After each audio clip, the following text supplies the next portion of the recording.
Jigyasa Student of the Year 2025-26.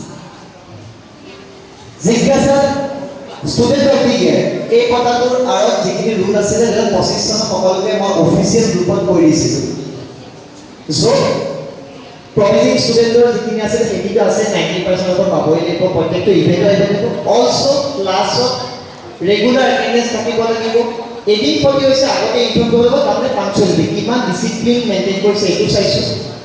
লগতে আমি কৈছিলোঁ যে আমাৰ মান্থলি টেষ্ট হয়, তাত 12 মাহত মিনিমাম 7টা মিনিমাম অতি কমেও 7টা মাহৰ টপাৰ হ'ব লাগিব, 7টা মাহৰ টপাৰ। কিন্তু আমাৰ 25 চনত জুলাই মাহৰ পিছত আমাৰ অলপ ক্লাছ টেষ্টখিনি কমি গ'ল, যিহেতু আগষ্ট মাহত আমাৰ হিমাংশু ঘটনাটো ঘটিছিলে, তাৰপিছত অলপ মনোবল হেৰাই গৈছে কাৰণে আমাৰ অলপ ক্লাছ টেষ্ট কম বেছি হ'ল। তথাপিও বাকী যিখিনি ক্ৰাইটেৰিয়া এইখিনি চাই পেলাই আৰু আগষ্ট আগলৈকে ক্লাছ টেষ্টখিনি চাই পেলাই আমি আৰু ইভেণ্টৰ পাৰ্টিচিপেশ্যন সকলো চাই পেলাই ষ্টুডেণ্ট অফ দি ইয়েৰ দিব গৈ আছোঁ।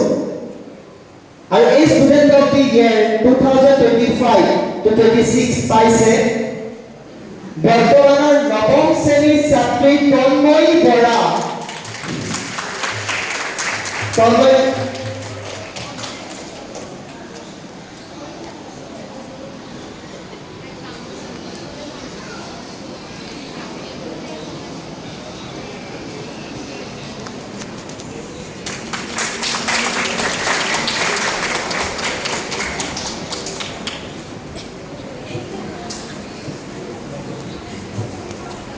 মই মনৰ দৰে তন্ময়ীকো ছাৰপ্ৰাইজ হ'ল যদিও তাই দুবাৰ এই মুহূৰ্তৰ অনুভূতি কি হৈ আছে অনুভৱ ক'বলৈ জনাইছে। মই ভবাই নাছিলোঁ যে এই এৱাৰ্ডটো পাম মই। মানে কি ক'ম এতিয়া, মই মানে ৱৰ্ডছ নাই ক'বলৈ এতিয়া। বহুত সুখী হয় মই এৱাৰ্ডটো পাই লৈ পেলাই। মোৰ আনএক্সপেক্টেড। থেংক ইউ চবকে। ধন্যবাদ তন্ময়।